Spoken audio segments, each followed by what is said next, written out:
Saludo cordial y afectuoso este miércoles a los televidentes de Televicentro, Noticiero El Comercio TV y a los oyentes de Platinum FM y Radio Quito, la voz de la capital, noticiero líder en la radio.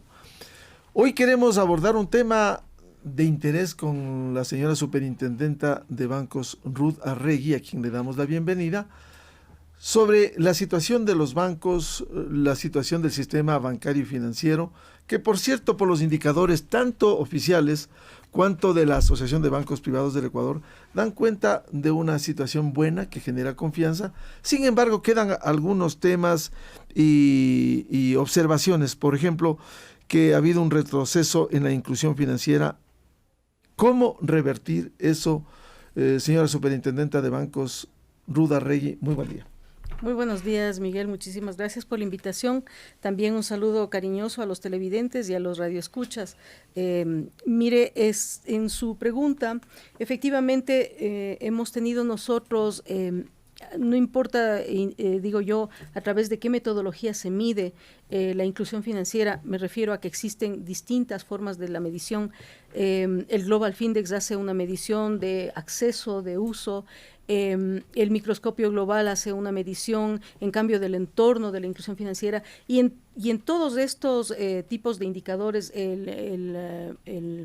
también tenemos ratings de microfinanzas que también hacen una medición, y en todas estas mediciones el Ecuador efectivamente aparece con unos indicadores que no son buenos, no son adecuados, y no son adecuados sobre todo porque usted conoce que está comprobado a través de los estudios que ha hecho el Banco Mundial, el BID, la CAB, la CEPAL, etcétera, etcétera. Está comprobado que el mejorar el acceso a productos y servicios financieros mejora la calidad de vida.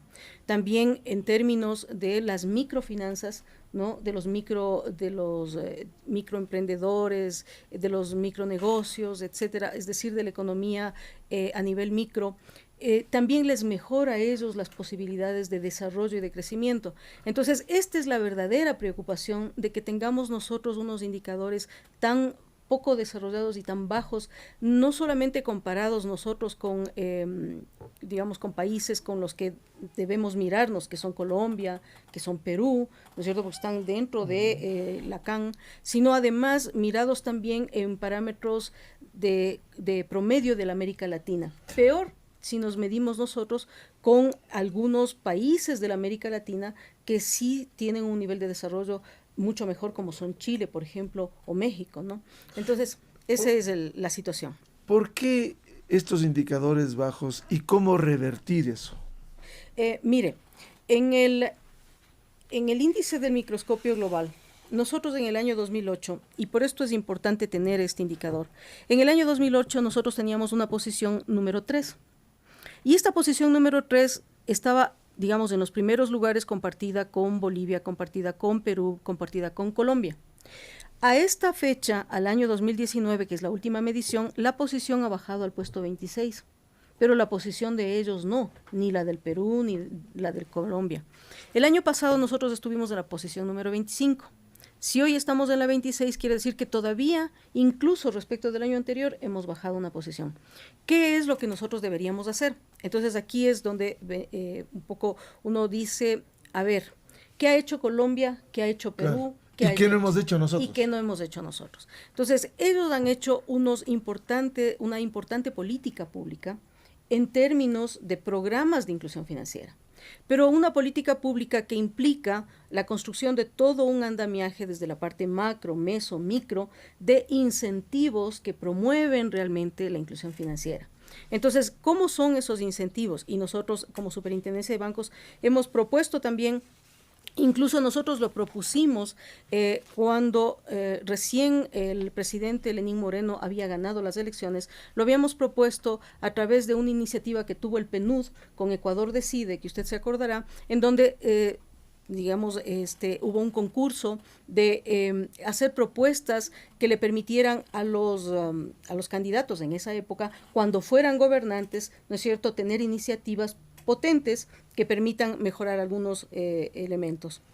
En el caso de nosotros, digo, como conozco del tema de inclusión financiera, hicimos esa propuesta. Hoy hemos vuelto a hacer la propuesta, pero ¿en qué consiste la propuesta? Claro, hoy como estoy en la superintendencia de bancos, la superintendencia de bancos se nutre su presupuesto de unas contribuciones. Estas contribuciones son las que aportan las instituciones financieras para que la superintendencia de bancos pueda ejercer el control y la supervisión. El año pasado esas contribuciones llegaron alrededor de 78 millones de dólares. De esos 78 millones de dólares, realmente lo vea último que, es decir, achicándose la superintendencia en el nivel de presupuesto, lo mínimamente indispensable para la superintendencia son alrededor de 45, 50 millones de dólares, los que realmente ya ajustándose los cinturones dentro del presupuesto puede destinar para la supervisión y el control. Por tanto, lo que estamos diciendo es, ajustándonos de esa manera, lo que queda, que pueden ser unos 25 millones, a lo mejor unos 25, 28 millones, lo que queda, constituir un fideicomiso en administración. Ese fideicomiso en administración, que por supuesto tiene que ser administrado por una fiducia, etcétera, etcétera, claro, porque no puede ser administrado. ¿Fideicomiso para qué? ¿Para qué?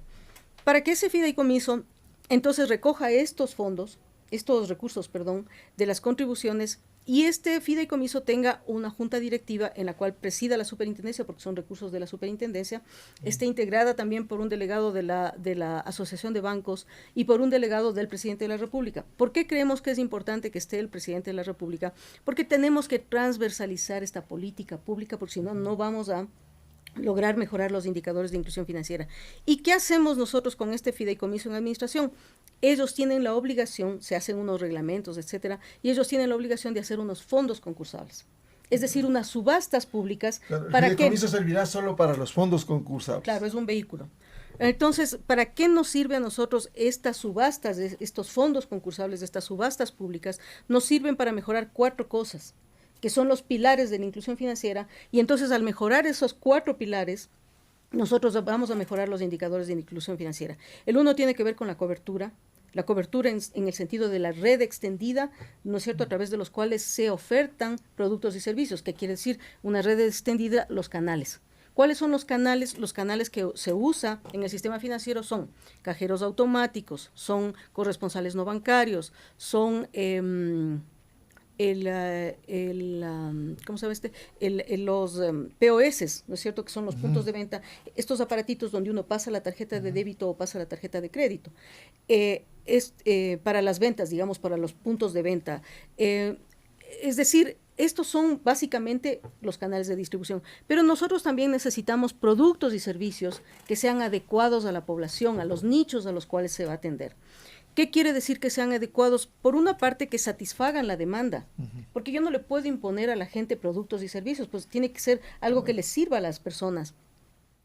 A los microempresarios, a los negocios, ¿no es cierto?, porque tiene que ser adecuado a ellos, por una parte. Y por otra parte, no es solamente qué tan adecuado de las bondades que puede tener un producto o servicio, como por ejemplo medios de pago, sino también los precios a los cuales se ofertan esos productos y servicios. ¿Uno de ellos, la tasa de interés, bajaría sustancialmente eso? Exactamente, eso es lo que se pretende, que porque con esta competencia... para el microcrédito es muy alto en el Ecuador. El argumento y válido es que hay que ir al campo, pero hay ejemplos en el mundo. Recuerdo el caso de Bangladesh, el Banco de la Aldea de Muhammad Yunus, que fue premio Nobel, en donde la tasa de interés era del 12-13%. ¿Por qué aquí no solo 2 dígitos, sino sobre el 20%? Claro, bueno, aquí tenemos varios problemas. Nosotros tenemos el Ecuador es un país chico, en donde si no tenemos una oferta real que genere competencia, ¿no es cierto?, vamos a tener siempre problemas de que si no hay competencia, entonces los precios siempre se fijan al techo. Y eso pasa no solo en la industria bancaria, usted sabe que eso pasa en cualquier industria. Si usted realmente no tiene niveles importantes de competencia, entonces no lo va a poder hacer. ¿Y por qué no viene la banca internacional? La banca internacional no ha venido todavía, me refiero a otro tipo de instituciones, porque nosotros tenemos aquí una sucursal del Citibank, ¿no? Pero banca internacional así en conjunto, porque nosotros necesitamos varias cosas. Primero necesitamos el tema de la seguridad jurídica, luego necesitamos unas ciertas reglas de juego que le permitan a las instituciones que trabajan internacionalmente el poder venir bajo parámetros que se usan en mejores prácticas. ¿A qué me refiero? Por ejemplo, si nosotros tuviéramos en este momento una legislación que nos permita, por ejemplo, caminar hacia lo que son los estándares de Basilea, ¿verdad? Nosotros estamos en Basilea 1, pero la banca internacional, sobre todo la gran banca internacional, está en Basilea 3. Es decir, observa parámetros de Basilea 3. Entonces es muy complejo que le permitan entonces a la banca, digamos, sus administradores, sus dueños, sus accionistas, el venir a un país en donde las condiciones, las reglas de juego están todavía en unas reglas de juego de una cancha inclinada en el Ecuador. Es decir, hay reglas de juego para cooperativas de ahorro y crédito, hay reglas de juego para la banca privada, hay reglas de juego para la banca pública y todas entre ellas son un poco diferentes. Entonces, si usted no tiene unas reglas de juego que sean similares para que los jugadores puedan entrar en esa cancha, es difícil que usted consiga que en realidad haya incentivos para la banca internacional para venir a hacer inversiones en el Ecuador. De todas maneras, nosotros hemos sugerido a la Junta de Política y Regulación Monetaria, le hemos sugerido también al presidente de la República una serie de reformas que permitan nivelar la cancha y que permitan además mejorar las condiciones de desarrollo del mercado financiero. ¿Y cuándo se concretarían esas reformas? Nosotros ya las hemos propuesto. Entonces, estamos esperando, entendemos nosotros que en este primer trimestre va a haber un tratamiento. Usted se acuerda que en la ley esta de progresividad tributaria se dividieron los dos paquetes, ¿no? El uno que tiene que ver con la parte tributaria propiamente y fiscal y la otra que tiene que ver con las reformas del Código Orgánico Monetario Financiero y las reformas de carácter del Banco Central y de régimen monetario. Entonces, esa parte es la que quedó para este segundo tiempo. Ahora, yo quería terminar de contarle que cómo funcionan estos fondos concursables. Yo ya le decía, por una parte tenemos la cobertura, es decir, que los canales a través de los cuales se ofertan estos productos y servicios lleguen a la población. En el Ecuador, la zona mejor atendida, que no quiere decir que sea óptimamente atendida, pero mejor atendida es la sierra. Menos atendida la costa, muy desatendida la Amazonía y peor todavía la región de las Galápagos. Entonces usted por eso cuando mira los indicadores y dice existe una población de alrededor de 5 millones de habitantes en el Ecuador que no accede a productos y servicios, ahí están las razones por las cuales no se accede. Lo otro tiene que ver con el uso de los productos y servicios. Y para que la gente use productos y servicios necesita mejorar la educación financiera y la protección a los usuarios de servicios financieros. Ahora, ¿cómo lograr? Usted ha hablado bastante sobre este fondo concursable. ¿Cómo entregar esos incentivos a las instituciones financieras para que funcione el fondo concursable? Se hacen concursos. Entonces, voy a poner un ejemplo más o menos cómo funciona. Usted, por ejemplo, determina que en la región, voy a dar un ejemplo que puede ser Lago Agrio, que puede ser cualquiera de estas regiones en donde estoy diciendo de que hay desatención.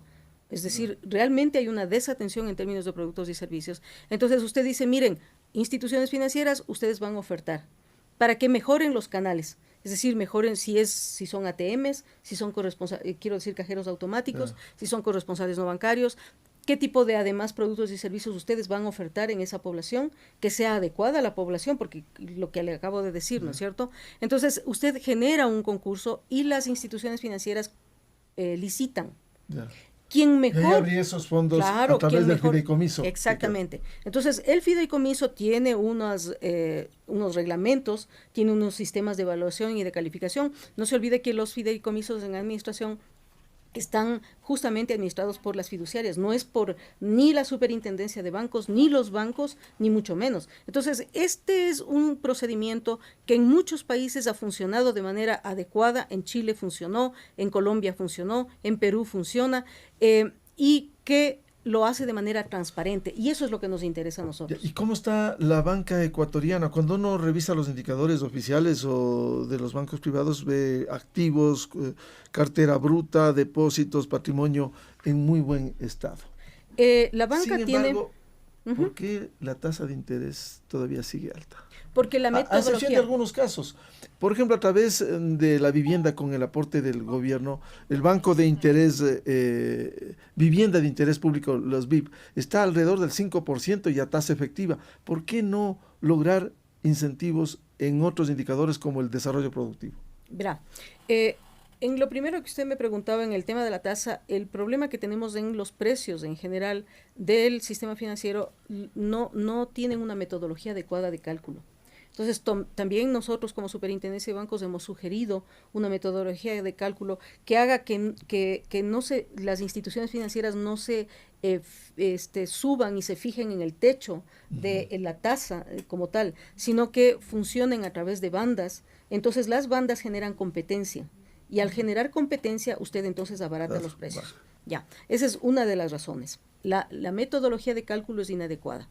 La metodología de cálculo está determinada desde hace algunos años por el Banco Central y además por la Junta de Política y Regulación Monetaria. Y en términos de lo que es los indicadores del comportamiento de la banca y del desempeño, que es lo que le iba a comentar, la normativa ecuatoriana exige que las instituciones en términos de solvencia tengan un 9% de relación del patrimonio técnico a los activos de riesgo. Y en promedio en el Ecuador la banca tiene el 13%, es decir, tiene sobre el 9%. Sin embargo, la Superintendencia de Bancos también ha propuesto una mejora de ir hacia estándares internacionales en términos también del cálculo de estos indicadores. Bueno, estos temas vamos a seguir hablando con la Superintendenta de Bancos, Ruth Arregui, en el noticiero de Ecuador Radio, a través de Radio Quito y Platinum FM. En el noticiero El Comercio TV, a través de Televicentro. Muchas gracias. Un feliz miércoles. Muy buen día.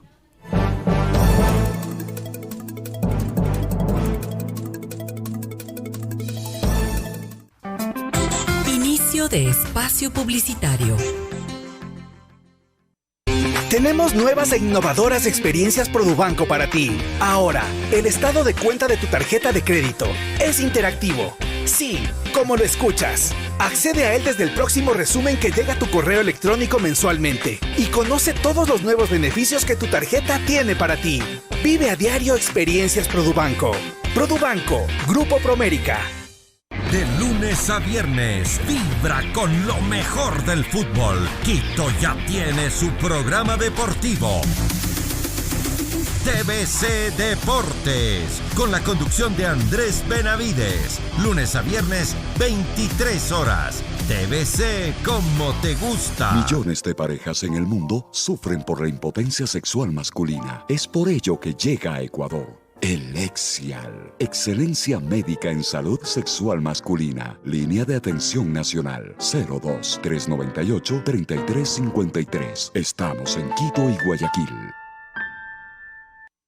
Empezamos el año con descuentos para ti. Aprovecha nuestra Red Sale y vuela a tu medida con nuestra nueva tarifa Promo XS, que incluye equipaje de mano de 10 kilogramos. Viaja a las Islas Galápagos desde $159 o a Manta desde $89 y disfruta de la magia que solo estos destinos pueden ofrecerte. Compra hasta el 13 de enero de 2020 en avianca.com, puntos de venta directos, call center, desde tu smartphone o en tu agencia de viajes preferida. Aplican condiciones. Avianca, miembro de Star Alliance.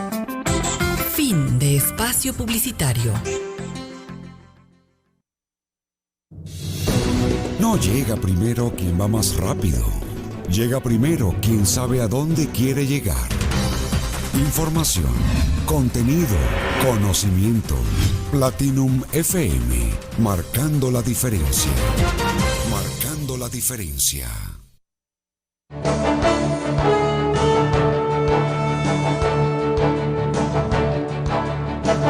7:50 minutos en el territorio continental ecuatoriano. Reanudamos el diálogo en Ecuador Radio a través de Platinum FM y Radio Quito, la voz de la capital, noticiero líder en la radio, con la superintendente de bancos, Ruth Arregui. Hemos hablado de este tema importante, los fondos concursables a través de un fideicomiso que se quiere impulsar para recuperar precisamente la inclusión financiera y revertir este sistema. En cuanto a la situación del sistema bancario y financiero, si bien usted ha señalado el incorporar estos indicadores como Basilea 3, en el que están unos bancos y nosotros estamos catalogados como Basilea 1, cómo lograr que de alguna manera mejore este ambiente, el acceso, especialmente el crédito productivo, más allá del consumo, que permite incentivar el desarrollo productivo en el país.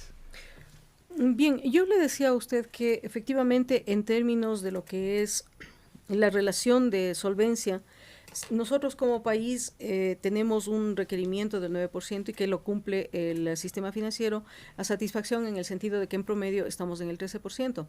Pero también un poco la situación de la economía también se refleja en el comportamiento del sistema financiero. Usted puede mirar que ha crecido, por supuesto, mucho más la cartera de créditos que lo que ha crecido los depósitos del público.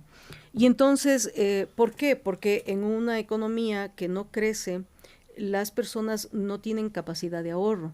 Entonces, por esa razón es que no han crecido importantemente los depósitos. Eso que ha tenido como consecuencia que las instituciones financieras entonces tengan que traer recursos a través de líneas de crédito para que entonces puedan cumplir o suplir la demanda que tiene la población en términos de los préstamos, ¿no es cierto?, y de los créditos. Entonces, eso hace que efectivamente ha habido una buena política y una buena respuesta, una capacidad de respuesta positiva de parte del sistema financiero, sobre todo el bancario.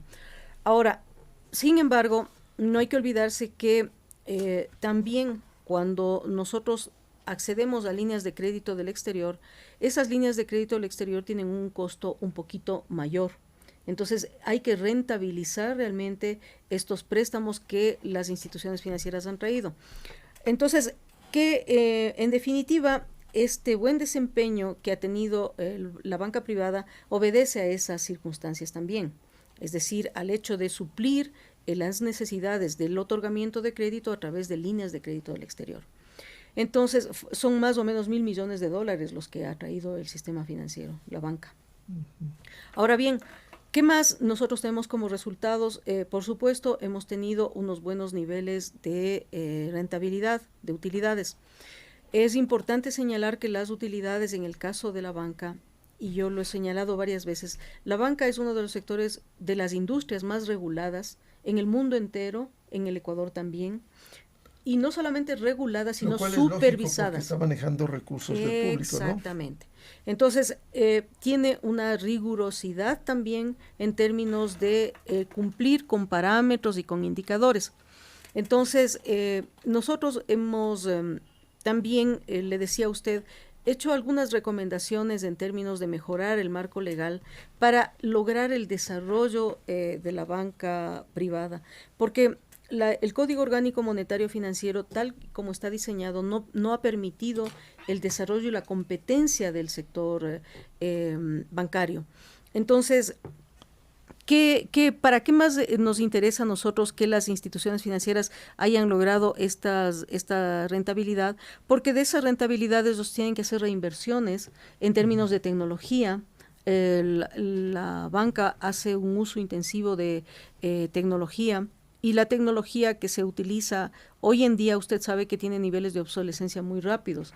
Antes, cuando se hacían la depreciación de los equipos, se depreciaban en 5 años. Hoy en día los equipos... Que la dinámica es tan rápida y tan cambiante ahí, ¿no? La otra situación es que también cuando la economía no es boyante, en general el comportamiento de los pagos de los créditos baja. Entonces se generan ciertos niveles de morosidad o de reestructuración de cartera, y eso tiene que ser provisionado. ¿De dónde sale la provisión? Sale precisamente de las utilidades. La morosidad es baja en el Ecuador. Pero es baja en el Ecuador, pero comparativamente con otros países es un poquito más alta, ¿no? Sí, alrededor del 3% está. Alrededor de un poco más arriba del 3% está. Ya. Y lo otro es porque se necesita también ciertos niveles de capitalización. Y la capitalización tiene que salir entonces de las utilidades que generan las instituciones financieras. Entonces, ese es básicamente lo que sucede en términos de la lo que le pasa al comportamiento al cierre de este ejercicio en términos de los resultados que ha obtenido la banca. También yo quería completar un poquito este comentario que le estaba haciendo respecto de los fondos concursables, porque también es necesario hacer estas subastas no solamente en términos de la cobertura y del uso de productos y servicios, sino también en términos de lo que nos pasa como país en educación financiera. Hay una medición que hizo la CAF con una metodología de la OCDE y con el apoyo y la contribución de la Superintendencia de Bancos de Chile en el 2017, en donde midieron a los países de la región andina en términos de educación financiera. Y de los 5 países de la región andina, el Ecuador salió en la posición número 4. Entonces, no solamente... No hay una buena educación financiera que entiende el manejo del recurso, la inversión de eso. Y que pueda generar en la población capacidades o competencias financieras que les lleven a su vez a tomar decisiones adecuadas. Entonces, sí se necesita mejorar los niveles de educación financiera, y los niveles de educación financiera se mejoran desde distintos, digamos, políticas públicas. Debería ser una sola política pública transversal, pero no la tenemos. Pero por lo menos para suplir esa deficiencia, habría que hacer entonces también dentro de estos fondos concursables, ¿no es cierto?, algunos que estén destinados a mejorar estas capacidades, estas habilidades, estas destrezas y el conocimiento de la población en términos de educación financiera. Eso va a mejorar a su vez el uso de productos y servicios financieros, claro. Y eso también va a mejorar digamos, la calidad de vida de las personas y la selección adecuada, no solamente de la población, porque son distintos nichos de mercado a los cuales se destinan estos fondos concursables. Es decir, unos son las personas asalariadas, otros son los microempresarios, ¿no es cierto? A todos esos es a los que hay que destinar distintos fondos que sean subastados por el sistema bancario y que entonces puedan cubrir estas demandas en general en la población. No es lo mismo, yo lo comentaba antes, no es lo mismo que usted haga un fondo concursable para suplir demandas en poblaciones rurales como Colta, por ejemplo, en el Chimborazo, a poblaciones rurales como Cayambe, o como, digamos, Tumbaco en Pichincha. No es lo mismo, no son comparables. Y las necesidades y los niveles también de escolaridad no son comparables. Y las necesidades de uso de distintos medios de pago o de productos y servicios que pueden ser diseñados también es diferente. Entonces, esto es lo que se logra con estos fondos concursables. Usted ha dicho, señora Superintendenta de Bancos Rudarregui, que hay unos controles rígidos del sistema financiero bancario del Ecuador.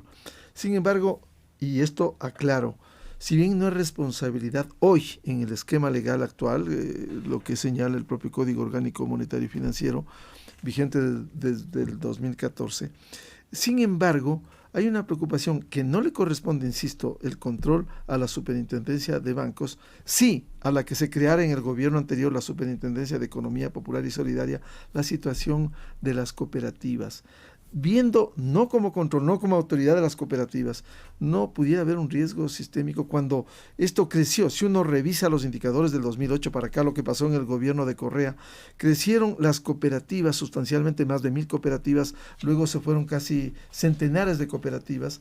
No debe haber una preocupación en el país frente a una posibilidad de un riesgo sistémico. ¿Cómo? Cuando uno revisa los indicadores, ¿cómo ha crecido la captación de dinero en las cooperativas, tanto en la urbe cuanto en el campo? ¿No debiera ser materia de preocupación como una política de Estado en el país? En realidad, mire, yo no tengo la competencia como para contestarle qué sucede en términos de las cooperativas de ahorro y crédito, pero sí le puedo comentar cuáles son los resultados que han tenido las cooperativas de ahorro y crédito. Tengo un cuadro comparado, ¿no es cierto?, en términos de cuál es el volumen de activos. Siempre estamos hablando de las cooperativas del segmento 1, porque son las que representan alrededor del 90% más o menos del sector cooperativo. Pero, digamos, en términos de los niveles de rentabilidad, por ejemplo, o en los niveles de rentabilidad, me refiero a la rentabilidad sobre los activos o la rentabilidad sobre el patrimonio, tienen niveles un poco parecidos a los que maneja el sistema bancario. Ellos han obtenido una rentabilidad del 1.38% y la banca del 1.47%. En términos de morosidad, había una tendencia un poco mayor, digamos, hasta el año anterior. Hoy ha mejorado los niveles de morosidad, representan alrededor del 4%. Sin embargo, es una morosidad un poco mucho alta, más alta frente al sistema bancario. Sobre todo de los bancos privados, ¿no? En términos de los niveles de cobertura, ahí no somos comparables. Mientras los niveles de cobertura de la banca son mucho mayores, son del 213%, en el segmento cooperativo son del 123%. ¿Es adecuado un nivel de cooperativa que esté sobre el 100%? Eso también lo tengo que decir, ¿no es cierto? Pero sí hemos notado nosotros estos indicadores. Yo entiendo que también la Superintendencia de la Economía Popular y Solidaria ha estado haciendo algunas mejoras dentro de sus programas de supervisión.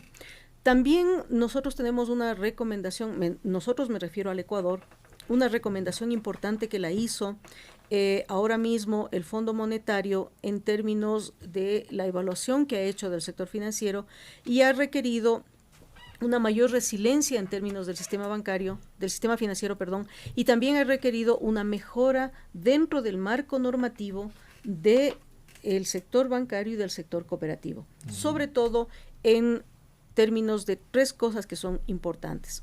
Por un lado es la solvencia, ¿verdad?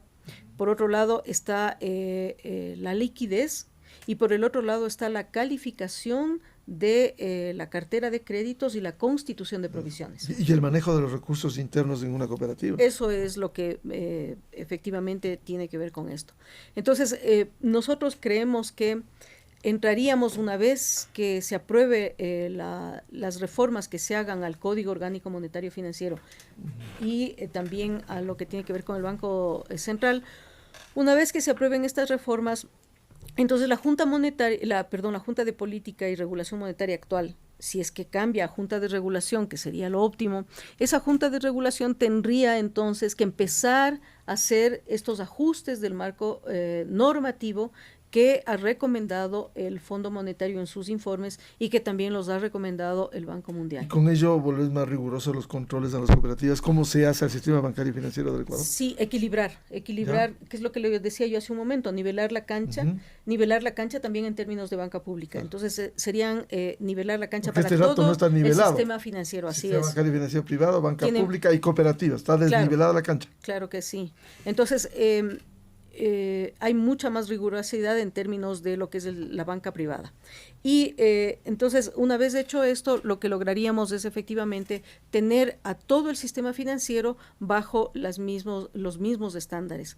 Sin embargo, también nosotros hemos recomendado, dado que en muchos países, incluso países vecinos como Colombia, como México, como Chile, ya hay un camino para recorrer para llegar a Basilea III.